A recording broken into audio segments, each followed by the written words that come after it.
Բարև ձեզ սիրելի ունկնդիրներ, ես Օֆելիա Կամավոսյանն եմ, հանրային ռադիոյի եթերում կրկին երկրորդ շնչառությունն է, առաջին հայկական մեդիա նախագիծը նախատեսված ավագ սերնդի ներկայացուցիչների համար։ Մենք անդրադառնում ենք 65 եւ ավելի տարեկան անձանց հուզող բոլոր խնդիրներին՝ առողջ ապրելակերպ, սննդակարգ, հոբիներ, վաստակած հանգիստ, աշխատանքային հարաբերություններ։ Հաղորդման շրջանակում մենք ներկայացնում ենք նաև այն անհատներին, որոնց կյանքը, կենսակերպը կարող է օրինակ լինել բոլորիս համար, այնպես որ նոր թափ եւ երկրորդ շնչառություն վերցրեք։ Այսօր ես շատ հետաքրքիր հյուր ունեմ։ Տաղավարում Իզաբելա Եսայանն է, հայտնի ֆիլմում, ինչպես ասում են, սպորտսմենուհի, գեղեցկուհի եւ այսպես։ Այսօր այստեղ օրինակելի կյանքով ապրող կենսաթոշակառու, ինչպես մարդիկ ձեզ ճանաչեն, Տիկին Իզաբելա, եթե չգիտեն, ովքեր որ չեն ճանաչում, բարով եք եկել։ Աստծո բարին, ասեմ ավելին։ Հերու մոտիկ ընկերներին, աշխարհներին, արևներին, հրանման հոգիներին, բոլոր նրանց, որ հոգին վառվում է վառ, բոլոր նրանց հոգիներին արևավառ, կյանքի մահի այս ամեհի աղջամողջուն ողջակիզվող հոգիներին, ողջույն Տիկին Օֆելիա։ Շնորհակալ եմ, որ ժամանակ գտաք, որ եկաք, որ այսպես հետաքրքիր բանաստեղծական էլ բացումը արեցինք։ Ողջակիզվող հոգիներին ինչ կասեք։ Ողջակիզվող հոգիներին, ասեմ, որ սովորական ընտանիքից եմ, հայրական կողմս Վանից էին, մայրական կողմս Նախիջևանից։ Ու կարճ ասեմ, հայրս Դուք ծնվել եք Երևանում։ Երևանում, հա, հայրս Պիտիգորսկում, այդ 15 թվին փախից հետո, ինչպես տատս էր ասում, հաստատվել են Պիտիգորսկում, հայրս եւ մեծ իր քույրը, ավագ քույրը ծնվել են այնտեղ։ Հետո վերադարձել են Հայաստան, այստեղ մնացած երկու դուստրերը նույնպես ծնվել են արդեն ծնվել են Երևանում։ Մենք էլ հաստատվել են Երևանում, այո։ Դե մտածելով, որ Ռուսաստանում չարժե մնալ, իրենց երկիրը չի։ Այո։ Այստեղ հայրս ավարտում է մանկավարժական ինստիտուտը պատմության բաժինը եւ միանգամից նշանակվում դպրոցի դիրեկտոր ասում են այն ժամանակ Ներքին Չարբախի դպրոցում։ Մայրս էլ նույն մանկավարժական ինստիտուտը ավարտում է տարրական դասարանների ուսուցչուհի։ Այդտեղ հանդիպում են ամուսնանում մի տարուց։ Դուք մանկավարժների երեխա եք, իր բոլոր բարդություններով։ Նաև հաջորդը կասեմ, հաջորդ այդ երկուսն էլ մանկավարժ էին, հետո մորս հորդորով հայրս ընդունվում է բժշկական ինստիտուտ։ Ինչ հետաքրքիր է։ Բժշկական ավարտելուց հետո միանգամից նշանակում են առողջապահության բաժնի վարիչ Վեդիի շրջանի։ Բայց եւ 6 ամիս աշխատելուց հետո տեսնելով նրա աշխատանքը մինիստրությունում նրանց եզրույթներով եմ ասում առողջապահության մինիստրությունում տեսնում են նրա աշխատանքը եւ զամինիստրը այսինքն տեղակալը նախարարի գնում է թոշակի նրան երաշխավորում են հորս որպես առողջապահության զամինիստրը Հայաստանի 31 տարին չէր բոլորել։ Ինչ հետաքրքիր է, այն էլ խորհրդային Հայաստանում եւ կադրային ճանապարհով Ուղղակի պետք է նա անցներ ղեկավարների վերապատրաստման դասընթացներ։ Լենինգրադ են ուղևորում, նշանակում է Լենինգրադ պետք է գնար, որպեսզի 6 ամսով անցներ այդ կուրսերը։ Վեդից գալիս է Երևան, որ փաստաթղթերի, այսպես ասած, պրիոմ զդաչա անիր, փաստաթղթերի իր հետնորդին հանձնի, այդ ճանապարհին ավտովթարա լինում։ Վեդի Երևան ճանապարհին հայրը զոհվում է։ Դուք մեծացել եք առանց ձեր հոր։ Առանց հորս։ Քանի տարեկան էիք։ 4։ Մեծ եղբայրս 6, ես 4.5, մեծը 6, կրսերը 11 ամսական։ Եվ 31 տարին չբոլորած մայրս 3 որբերի պահեց մինչև հասցրեց, ես կարծում եմ ինչ որ մի հանգրվանի հասցրեց։ Դրանից հետո մայրս դժվար մանկությունը Տիկին Իզաբելա ձեր մտածողության, կենսակերպի վրա հետ կթողնել է։ Հիմա ասելու եմ, այո, այնպես մի բարդույթ եմ ապրել մեր ողջ կյանքիս ընթացքում։ Դրանից հետո մայրս բժշկական կրթություն է ստանում բուժքույր։ Այսինքն երկու ծնողներս եւ մանկավարժ են եւ բժշկական կրթություն են, երկուսն էլ մեջներ 3-ից 3 երեխա են, 3-ից մեջներ նստած էր դա։ Բայց 3 երեխայի հետ 31 տարեկանում քաջություն ունեցել, նոր մասնագիտություն ստանալ։ Հա, գնաց բուժքույր սովորեց, դրանով մեզ բավական կարողացավ պահել, ֆինանսապես ապահովել։ որտեվ աշխատանք չէր կարողանում գտնել հորս ամուսնությունից հետո ինք դուրս էր եկել ուսուցչությունից հետո արդեն շատ դժվար էր անդադ փող էին ուզում որ ընդունել խորհրդային տարիներին 5 տարի չկարողացել աշխատել մանավանդ կրսեր եղբայրս փոքր էր 10 ամսական իր մայրն էր մայրական տատս էր էլի նայում որպեսզի ինքը կարողանա որ ասում եք շատ բարդություններ եք ունեցել դրա հետ կապված հոգեբանորեն էր հետո մտածողությունը սկզբից երեխայի հետո արդեն մեծի մտածում եք ինչու անարդար եղավ կյանքը իմ հանդեպ թե չէ Հա, ես հորս էի մեղադրում, որ ինքը անփույթ եղավ իր կյանքի նկատմամբ։ Կարող է իր մեղքներ գուցե պետք էր ավելի ուշադիր լինել, որտեվ իր կյանքը 100% իրենը չէր, 20% էր։ Մենք 5 հոգի ենք, յուրաքանչյուրիս իր կյանքի 20%-ը մեզ էր պատկանում, եւ պետք էր այնքան մտահոգվել սեփական կյանքի անվտանգության հարցով, որ մեզ չթողներ էլ այդ տարիքում։ Շատ հետաքրքիր բան եք ասում, սա նաև այսպես ասած թող ահազանգ լինի, զգուշացում լինի բոլոր մարդկանց, ովքեր իրենցից բացի ունեն զավակներ, պատասխանատու են նրանց համար, լինել զգուշ, հետևել առողջությանը։ Պատասխանատվության զգացումը շատ կարևոր բան է։ Մենք անընդհատ խոսում ենք իրավունքներից, բայց պատասխանատվության մասին, պարտականությունների մասին ոնց որ մոռանում ենք, չէ՞ կա իրավունք, անդադ ասում ենք մարդու իրավունքների պաշտպանություն, մարդու իրավունքների պաշտպան, բայց ես մի անգամ գրել էի, պարտականությունների ինստիտուտը որտեղ պետք է լինի։ Մարդը մինչև իր պարտականությունները չկատարի, իրավունք չունի իրավունքից օգտվելու, այսպես Պարտականությունները հարազատների հանդեպ, առաջինը մեծ պետության հանդեպ, ազգի, ժողովրդի, մշակույթի, հետո ավելի փոքր բջիջի, ընտանիքի տարբեր անդամների։ Մենք դրսում էլ պարտականություններ ունենք կատարելու, չէ՞։ Այս այգի ենք մտնում, այն տրանսպորտ ենք մտնում, մարդկանց հետ ենք շփվում, այդ բոլորը, այդտեղ մենք պարտականություններ ունենք կատարելու։ Դա սահմանափակումներ չեն, որ կարող է մարդիկ ասենք ընդունել որպես սահմանափակում, բայց իրականում դրանք պարտականություններ են, որ բարեվարկության օրենքների կանոնների մեջ են մտնում, էլի։ Մարդը ինքն իր առաջ ինչ պարտականություն ունի, եթե Աստված կյանք է տվել մարդուն, մարդը կյանք ունի, գիտակցելու պահից ինչ պարտականություն ունի։ Գիտակցելու պահից նախ ասեմ, որ բարդույթ ունեցա, չէ՞, հորս մահից հետո ես մտածում էի, ինչու բոլորը կարող են գուցե դա նաև բողոքել, բայց ասացի առաջերտին հորս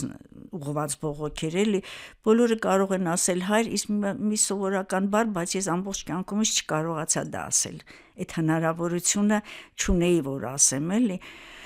ես իմ պարտականությունը առաջին հերթին ես մտածում եմ մորս նկատմամբ պետք անեմ, որտեվ 31 տարեկանում 3 որ պահել հասցնել ու նորմալ, ես կարծում եմ մենք նորմալ բառ այնքան ճիշտ չի, ոնց հանրային օգուտ բերող մարդկանց մարդ դարձնել, էլի, որտեվ շատեր այդ բարագայում կորցնում են եւ իրենց եւ երեխաներին, նաեւ կապն են կորցնում, չէ՞, իսկ ինքը կարողացավ այդքան հերոսություն ունենալ, այդ աստիճանի հավաքվել, եւ ինքը կրթվեց եւ մեծ կրկնակի կրթություններ, մենք բոլորս կրկնակի երակի կրթություններ ունենք 3 երեխայով, էլի մեծ եղբայրս եւ երաժիշտ է եւ անասնաբուժական ավարտել անասնաբուժ փոքրը եւ երաժիշտ անասնաբուժը եւ ժուրնալիստ մեծը նաեւ ժուրնալիստ 10 տարի մեծ եղբայրս հեռուստատեսությունում աշխատել է երաժշտական հաղորդումների գլխավոր խմբագիր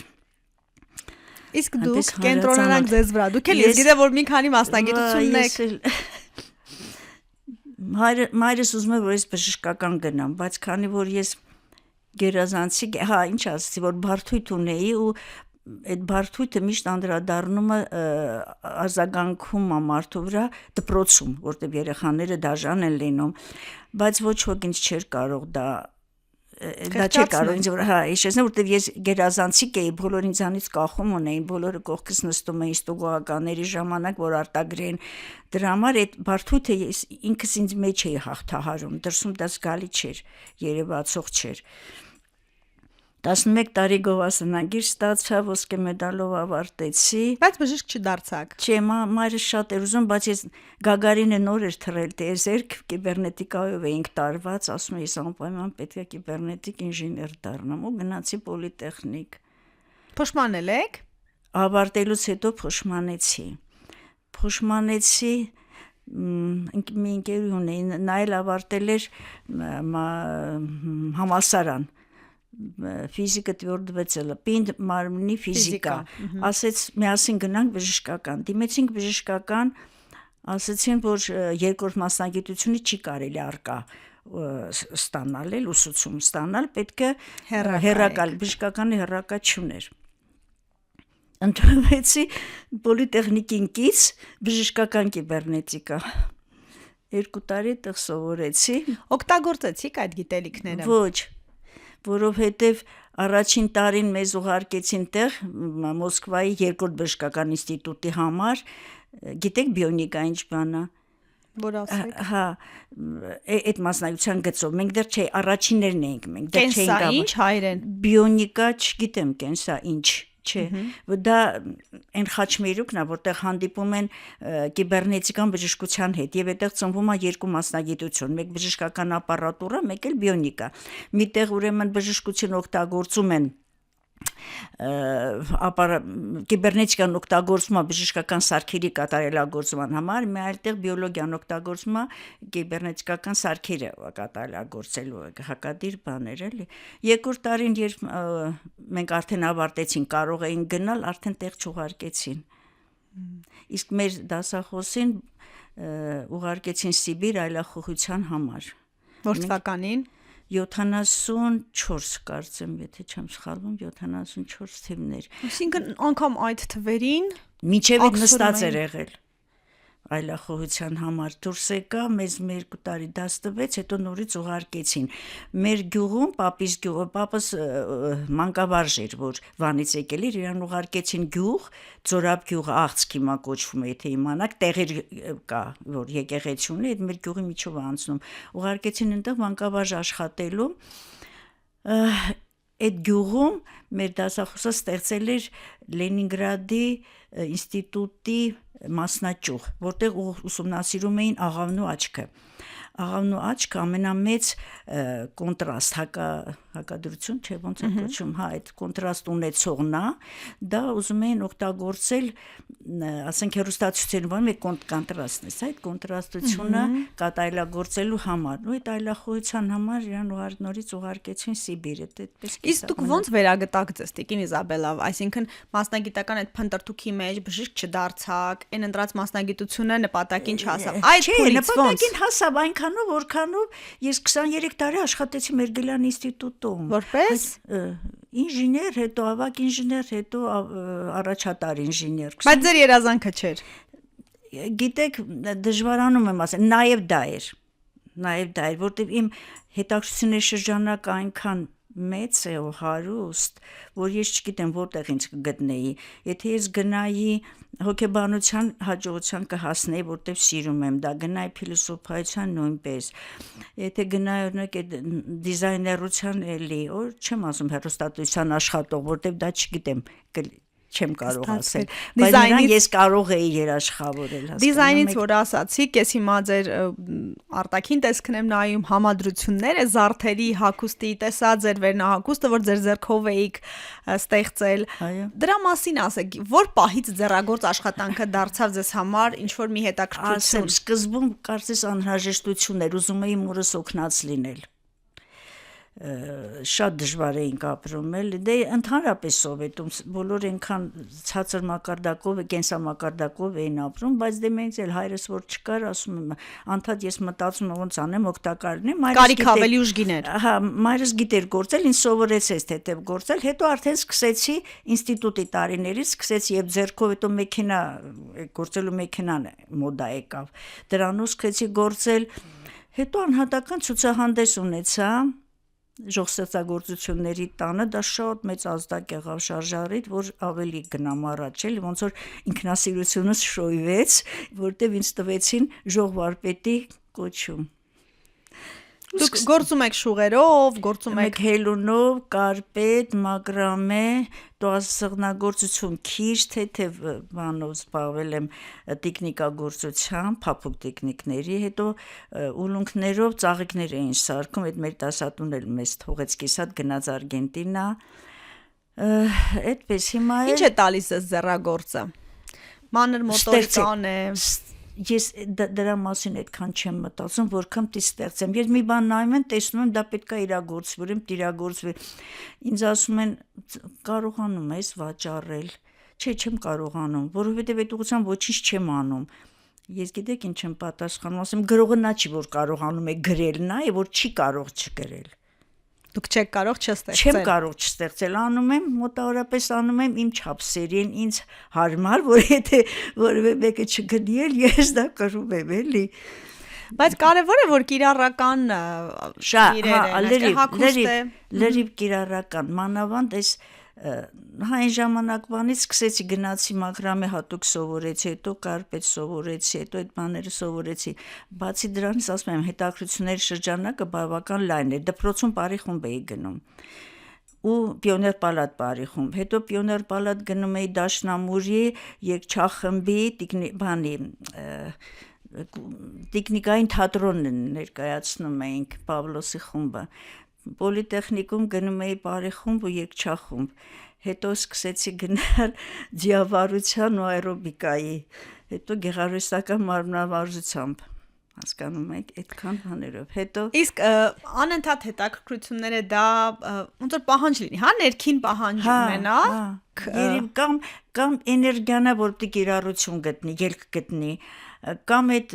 ինժեներական մտածողությունը ստիպում այդ երևակայություն, չգիտեմ, երևակայությունս պայծառ ա եղել դրա համար եմ պոլիտեխնիկ գնացել, թե պոլիտեխնիկը երևի եղել է մի քիչ պոլիտեխնիկներ պրակտիկ բան ա տվել դրան, էլի բազմապատկել ա, այն 0.4 ստորակ այդ վերջում մեկը բազմապատկել ա, էլի դարձել ա բավական։ Դուք պատմում եք, ես մտածում եմ, եթե այդ ամբողջ էներգիան, որ տարբեր ծառի պես կարծես թե տարբեր ճյուղավորումներ է ստացել, մի ուղղությամբ ուղեիք, եթե ունենայիք այդ հնարավորությունը, այդպես կանեիք, թե բազմազան հետաքրքիր։ Չէի կարող, մայրս անընդհատ ասում էր, ինձ պախարակում էր, ասում էր, լավ է իմանալ մի բան հիմնովի ինքան դե 1000 բան բոլորն էլ թերի, կարծեմ Շիրազի խոսքն է,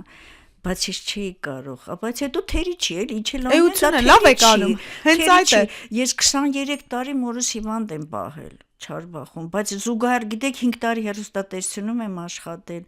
այդ ժամանակ ՀԿ-ում էինք աշխատում, հույս աշխատանք ՀԿ էր կոչվում, թերթ ունեինք, ընտանեկան թերթ ունեինք, գամմա, հասկանում եք, բոլորին ես սենց մաս չէի մասնատվում, բայց ամենքին տրվում էի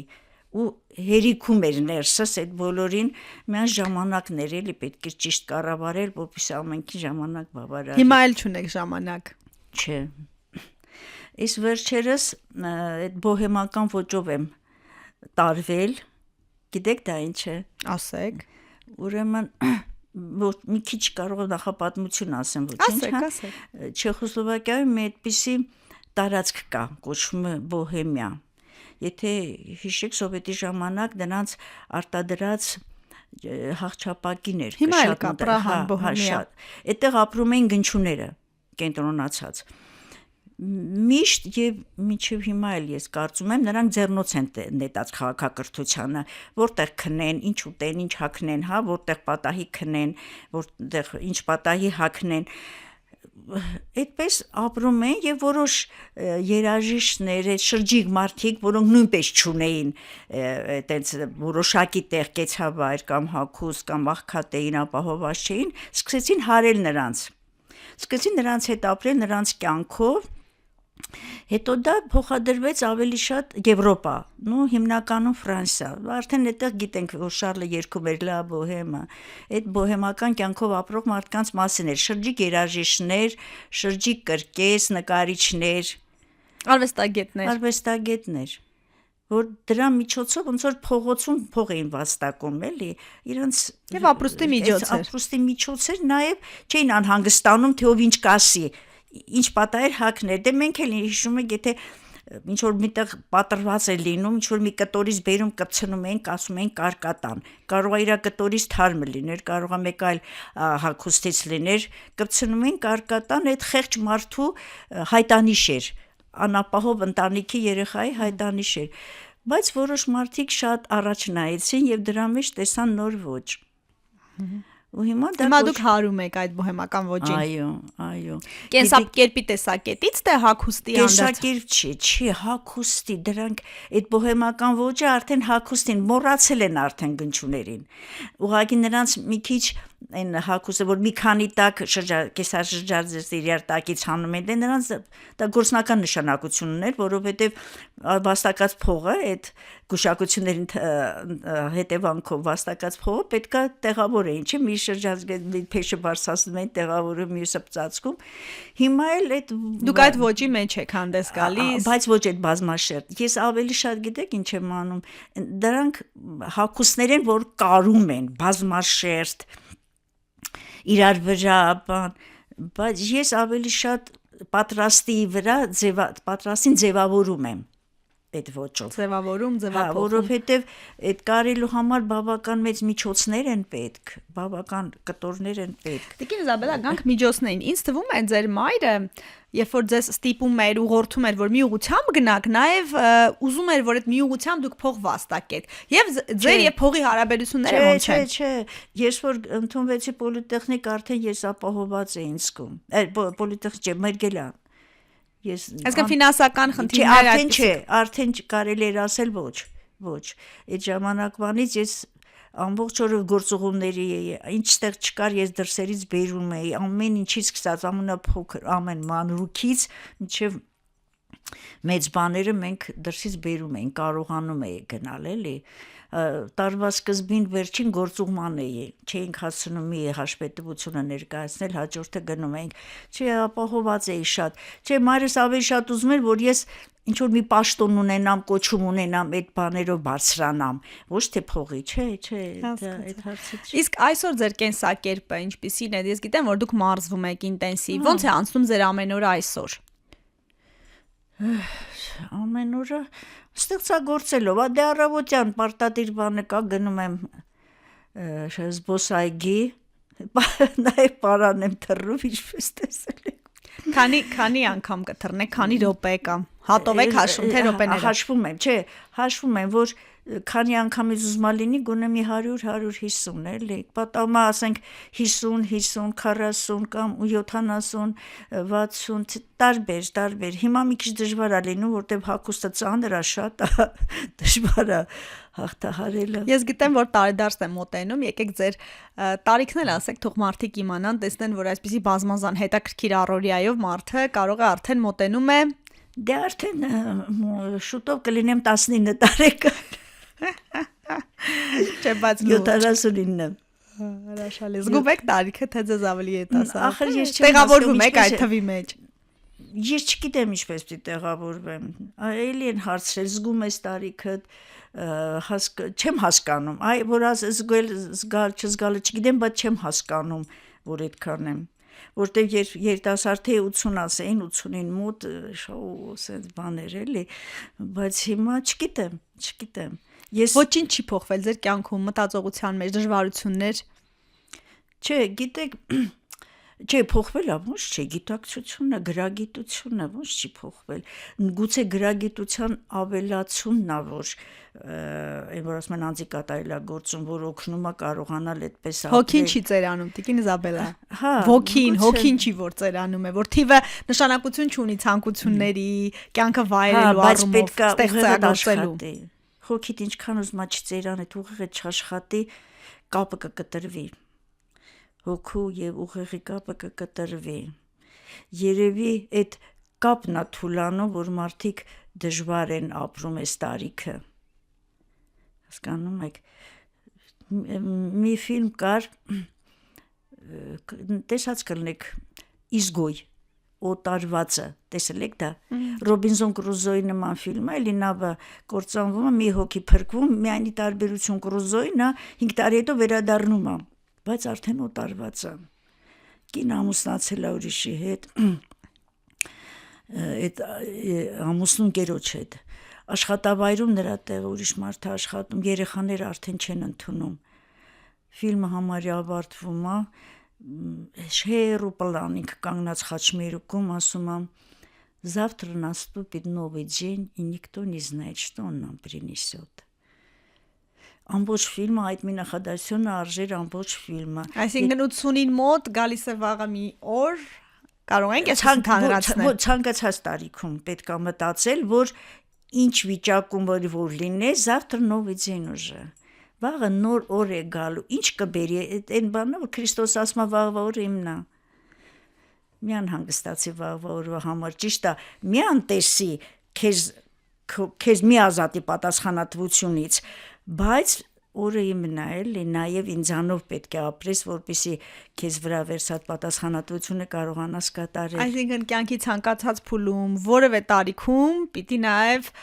նոր ամեն օրը նոր ստարտ է, հա, կարող ենք այդպես ասել։ Ամեն օրը կարող ես որպես պարգև ընդունել ցանկացած տարիքում։ Ինքան երիտասարդներ չեմ ուզում ասել, որ այդքան զոհեր, որ մենք տվեցինք, ով էր իմանում վաղվա օրը սեպտեմբերի 26-ին ով էր իմանում 27-ին ինչ է լինելու, չէ։ Այո, ընտրել կյանքը ամեն օրը պարգև է եւ պետք է ամեն օրվա հաջորդ օրվա մասին հոգալ Աստծո հետ լինելով, էլի։ Հրաշալի ասված։ Շնորհակալ եմ Տիկին Իզաբելա, շատ պոզիտիվ հաղորդում եղավ եւ կյանքի մասին, ապրելու մասին, վայելելու մասին։ Եթե կարողացա ինչ որ հարցերի պատասխանել, ուրախ եմ։ Շնորհակալություն։ Ակտիվ եղեք, լսեք մեզ հանրային ռադիոյի armradio.am կայքում, դիտեք հաղորդումը։ Բաժանորդագրվեք երկրորդ շնչառության YouTube-ի ալիքին, գտեք մեզ TikTok-ում, Instagram-ում, Facebook-ում։ Գրեք ցեզ հուսող հարցերի մասին։ Մենք դրանց անպայման կանրադառնանք հաջորդիվ։ Առողջ ու երկար կյանք եմ մաղթում։